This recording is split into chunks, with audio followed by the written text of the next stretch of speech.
you've been following the Rifqa Bary case, you've probably noticed that both the media and Muslim spokespersons have been denying the fact that, according to Muhammad, the penalty for leaving Islam is death. Now, anyone who's studied the Muslim sources knows that Muhammad commanded his followers to kill apostates.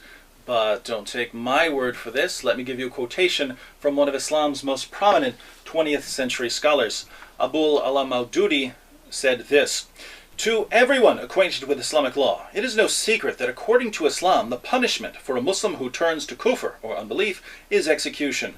Doubt about this matter first arose among Muslims during the final portion of the 19th century as a result of speculation. Otherwise, for the full 12 centuries prior to that time, the total Muslim community remained unanimous about it." So Maududi holds that Muslims only began questioning the penalty for apostasy at the end of the 19th century. Now, why was there such an overwhelming consensus among Muslims prior to that time? Well, I hope to answer that question in 3 short videos. In this first video, I'm going to take you through the Qur'an and the Hadith, and we'll see why there was no doubt about the penalty for apostasy for the first 12 centuries of Islam. The 2 primary sources of Islamic law, of course, are the Qur'an and the Sunnah of Muhammad's words and deeds, which are recorded in the Hadith. The Qur'an, unfortunately, is usually much less clear than the Hadith, and when it comes to the issue of apostasy, it's in the Hadith that we find clear, definite, unambiguous statements from Muhammad. There are, however, some Quranic passages to consider. Let's look at 3. Commentators such as Maududi argue that there's a command to kill apostates in Surah 9, 11 through 12. The passage reads, "But if they repent and keep up prayer and pay the poor rate, they are your brethren in faith, and we make the communications clear for a people who know. And if they break their oaths after their agreement and openly revile your religion, then fight the leaders of unbelief." According to Maududi, when the passage refers to those who break their oaths, it isn't referring to people who break political treaties, but to those who become Muslims, then apostatize. And verse 12 tells Muslims to fight such people. I think that the Quran is ambiguous here, however. I think a person could reasonably interpret the passage as referring to political treaties. So there's nothing definite here concerning apostasy. Surah 16, 106 is another interesting passage. It says, "He who disbelieves in Allah after his having believed, not he who is compelled while his heart is at rest on account of faith, but he who opens his breast to disbelief, on these is the wrath of Allah, and they shall have a grievous chastisement." Without some background in Islamic thought, it may sound as if this is referring only to a future judgment when it says that the wrath of Allah is on the apostates. However, in Islam, it's often the Muslim community that carries out Allah's wrath. This is why Muslims are called to fight Christians and Jews in Surah 9:29. According to the next verse, Allah's wrath is upon us because of our beliefs. Therefore, Muslims have to fight us. But here again, I would say that the Quran is ambiguous with respect to killing those who leave Islam.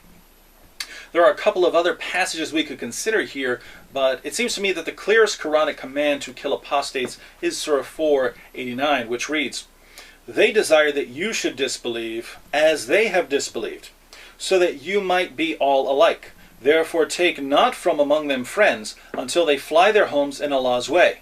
But if they turn back, then seize them and kill them wherever you find them." Here the Quran refers to people leaving their homes to join the Muslim community. And it goes on to say, but if they turn back, then seize them and kill them wherever you find them. This certainly sounds like a clear command to kill those who turn away from Islam. But if it's not clear enough, many reports in the Hadith leave no room for doubt. There are 6 main collections of a Hadith. I have all of them right here. So let's see what the ruling is on apostasy.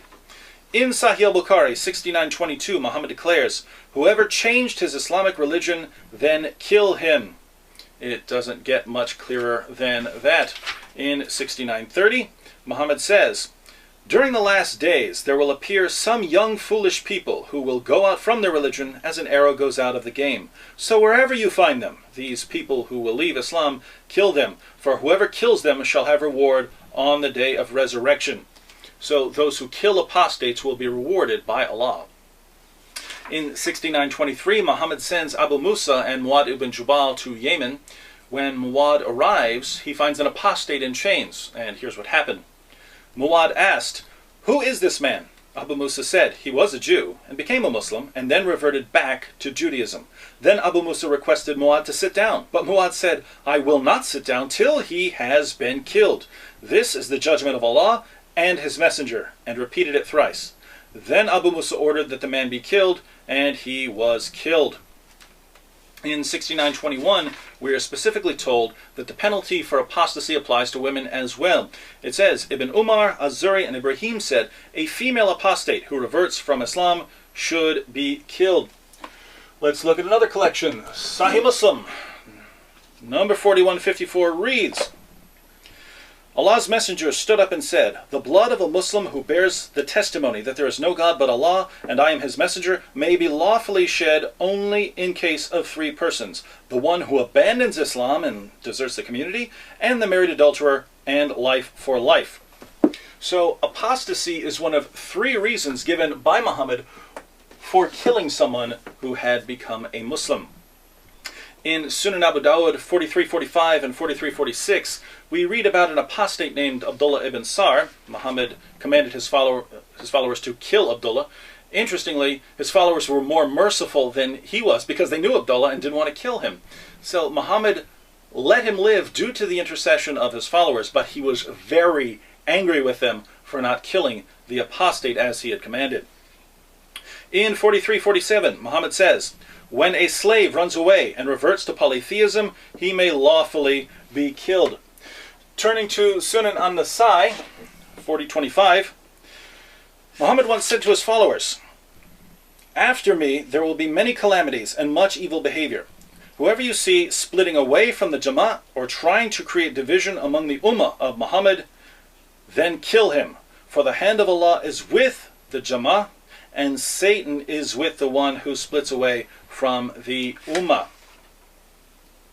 In 4040, we get an interesting comment on a very horrific incident.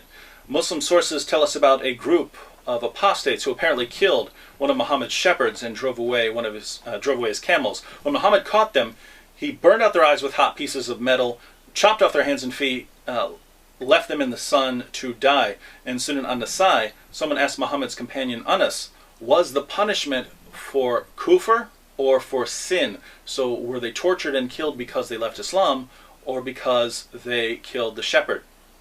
Anas replied, for kufr, for unbelief. They were tortured and killed for leaving Islam. In Jami' at-Tirmidhi 1458, we read again that Muhammad said, "Whoever changes his religion, then kill him." And the context for this passage is that Ali, the fourth rightly guided caliph, was burning people to death for apostasy. In Sunan ibn Majah 2535, Muhammad says again, "Whoever changes his religion, execute him." Notice that we find the same thing in all 6 collections of Hadith, and we find even more when we turn to other Muslim sources. For instance, in Malik's Muwatta, we find Muhammad commanding his followers to chop off the heads of apostates.